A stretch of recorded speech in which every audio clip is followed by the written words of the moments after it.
నమస్తే మిత్రులారా, ఈ యొక్క వీడియోలో గ్రూప్ 2, గ్రూప్ 3 మరియు డిఎస్సికి సంబంధించిన కొన్ని క్లారిఫికేషన్ మీకు ఇస్తున్నా. ఎందుకు నేను డిఎస్సి వాళ్ళకి సపోర్ట్ ఎందుకు చేయాల్సి వచ్చింది అనేది మీకు చెప్తా. దాని తర్వాత కూడా మీకు అర్థమయ్యి మీరు ఇంకా నన్ను నెగిటివ్గా అర్థం చేసుకుంటా అంటే అర్థం చేసుకోండి. నేనేం దానికి బాధపడను. సో మిత్రులారా, దీక్ష విరమించిన తర్వాత మీరు ప్రకటించినటువంటి టీజీపీఎస్సీ ముట్టడికి మీరు ఎట్లయితే పిలుపునిచ్చినారో ఆ పిలుపుకు నేను వచ్చి మద్దతు తెలిపిన.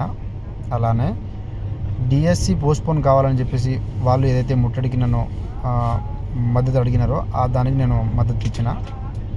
దాని తర్వాత ఆ మూమెంటు డిఎస్సి కంటే ముందు టీజీపీఎస్సీ ముట్టడి అయిన తర్వాత రేవంత్ రెడ్డి గారు ఒక ప్రకటన చేసి ఒక డిఎస్సి పోస్ట్పోన్ కావాలన్నా లేదంటే మన గ్రూప్ 2, గ్రూప్ 3 పోస్ట్పోన్ కావాలని ఒక చిన్న కన్ఫ్యూజన్ మనకి గొడవ అయ్యేటట్టు చేసిండు.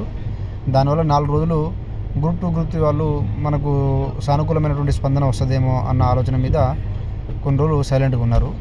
ఆ టైంలోనే డిఎస్సి వాళ్ళకి ఏమైందంటే మాకు పోస్ట్పోన్ చేయరేమో, మాకు డేట్స్ దగ్గర వస్తున్నాయి, మాకు టైం సరిపోవట్లేదు అని చెప్పేసి ఆందోళన చెందటం, వాళ్ళు ఎమోషనల్ వీడియోస్, ఎమోషనల్ స్టేటస్లు, మెసేజ్లు పెట్టడం వల్ల అరే వీళ్ళకి ఏదైనా చేయాలి, వీళ్ళని అడిగినప్పుడు వీళ్ళకి ఏదైనా చేయాలి, సపోర్ట్గా నిలబడాలి కదా అని చెప్పేసి ఒక మానవత దృక్పథంతో నేను వాళ్ళకి సపోర్ట్ చేయడం జరిగింది. సపోర్ట్ చేసిన తర్వాత వాళ్ళకు రోజుకు దగ్గర అయ్యే కొద్దీ వాళ్ళ కోసం 1-2 ప్రోగ్రామ్స్ మనం చేయడం జరిగింది. సో నేను డిఎస్సి వాళ్ళ గురించి మాట్లాడినా కూడా ఎన్ని రోజులు మాట్లాడగలను? అంటే జూలై 17 వరకు మాట్లాడగలను. జూలై 18 తారీఖు వాళ్ళ పరీక్ష. జూలై 17 వరకైనా వాళ్ళకు మాట్లాడాల్సిన బాధ్యత నా మీద ఉందా లేదా? నేను అదే చేస్తున్నా. అంత మాత్రాన ఓన్లీ డిఎస్సి అని ఎందుకు అనుకుంటున్నారు మీరు? జూలై 17 తర్వాత కూడా నేను డిఎస్సి గురించి మాట్లాడగలనా? మాట్లాడలేను కదా. దాని తర్వాత డిఎస్సి ఆ టైం కల్లా జూలై 18 తర్వాత గ్రూప్ 2, గ్రూప్ 3 విషయం అనేది మూమెంట్ పికప్ అయినప్పుడు అప్పుడు మీరు నా మద్దతు కోరినప్పుడు మీరు చలో ఢిల్లీ అన్నా ఇంకోటన్నా, మీరు ఆ రోజు టీజీపీఎస్సీ ముట్టడి ఏదైతే మీరు పిలుపునిచ్చారో మీ పిలుపు కోసమే నేను ఎట్లయితే వచ్చినో ఇప్పుడు మీరు చలో ఢిల్లీ అనే ప్రోగ్రాం కూడా మీరిచ్చిన పిలుపుకే నేను ఇప్పుడు చలో ఢిల్లీ వస్తున్నా. మీరిచ్చిన పిలుపుకే నేను చలో ఢిల్లీ వెళ్తున్నా.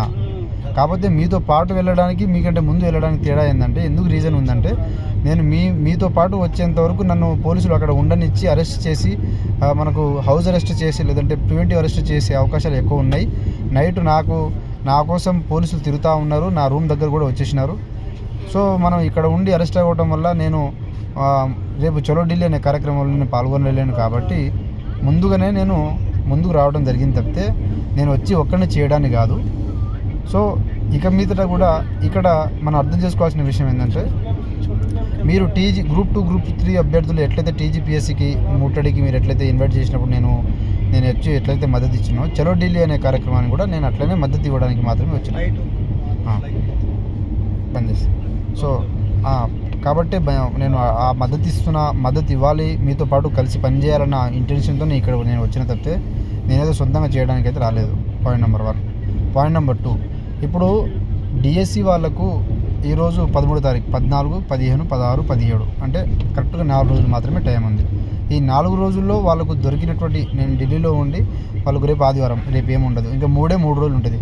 ఈ 3 రోజులు కూడా వాళ్ళ కోసము చిన్న ప్రయత్నం చేయడం వల్ల మీకు చేయకపోతే ఇంకా మనము ఒక లీడర్గా వాళ్ళకు ఒక మాట ఇచ్చినప్పుడు ఇంకా కనీసం అది కూడా మనం ప్రయత్నం చేయకపోతే ఎట్లా? సో మీరు ఎవ్వరు ఏమనుకున్నా కూడా జూలై 17వ తారీఖు వరకు డిఎస్సి ఎగ్జామ్స్ అభ్యర్థులకు పోస్ట్పోన్ కావడం కోసం నేను ఢిల్లీలో ఉండి ఏ ప్రయత్నం చేయాలో ఆ ప్రయత్నం 100%గా చేస్తా. కేవలం డిఎస్సి గురించే మాట్లాడతా. ఏది అప్ టు డిసెంబర్ 17. దాని తర్వాత గ్రూప్ 2, గ్రూప్ 3, గ్రూప్ 1 ఈ 3 విషయాల గురించి మీరు ఏ పిలుపు ఇచ్చినా నా సంపూర్ణమైన మద్దతు ఉంటుంది. నేను వస్తా. మీరు పిలిస్తేనే వస్తా, లేదంటే రాను. నేను సైడ్ ట్రాక్ చేయటం ఏంటండి? గ్రూప్ 2, గ్రూప్ 3 నేను సైడ్ ట్రాక్ చేస్తా. ప్రస్తుతం ఉన్న పరిస్థితులను బట్టి మనం అడుగులు వేసుకుంటూ ముందుకు పోతున్నాం తప్పితే ఇంకోటి ఏం లేదు. గ్రూప్ 2, గ్రూప్ 3కి మీరందరూ చాలా కష్టపడ్డారు. మీరు ఎవరు కూడా అన్యత భావించకండి, ఎవరు కూడా తప్పుగా అర్థం చేసుకోకండి. మీరందరూ రండి. ఢిల్లీలో వచ్చినంత వరకు మీరు ఏ కార్యాచరణ ప్రకటిస్తే ఆ కార్యాచరణకు నా మద్దతు ఉంటుంది. మీతో పాటు పనిచేయడానికి నేను ఉన్నా, కలిసి పనిచేయడానికి ఉన్న తప్పితే సపరేట్గా చేసి ఇంకోటి ఏదో ట్రెండ్ మార్క్ క్రియేట్ చేసే ఇంటెన్షన్ నాకు లేదు. కాబట్టి అర్థం చేసుకుంటారని మళ్ళీ ఆశిస్తున్నా. మళ్ళీ చెప్తున్నా మీకు, జూలై 17 వరకు కేవలం నేను డిఎస్సి పోస్ట్పోన్ విషయం మీరు గురించే మాట్లాడతా. డిఎస్సి పోస్ట్పోన్ కావాలి అని చెప్పేసి నేను ఖచ్చితంగా నా వాయిస్ని నేను రిప్రజెంటేషన్ రూపంలో కావచ్చు, ఇంకో రూపంలో కావచ్చు ఖచ్చితంగా నేను నిలబడతా వాళ్ళకు. జూలై 17 తర్వాత ఖచ్చితంగా గ్రూప్ 2, గ్రూప్ 3 విషయాలను మాత్రం విడిచిపెట్టేది ప్రసక్తి లేదు. పోస్టులు పెరగాలి, పోస్ట్పోన్ కావాలి, గ్రూప్ 1 1:100 కావాలి. ఈ విషయాల మీద ఖచ్చితంగా నేను నా పోరాటం, నా యొక్క మూమెంట్ ఖచ్చితంగా ఉంటుంది. కాబట్టి అర్థం చేసుకుంటారని ఆశిస్తూ జై తెలంగాణ, జై హింద్.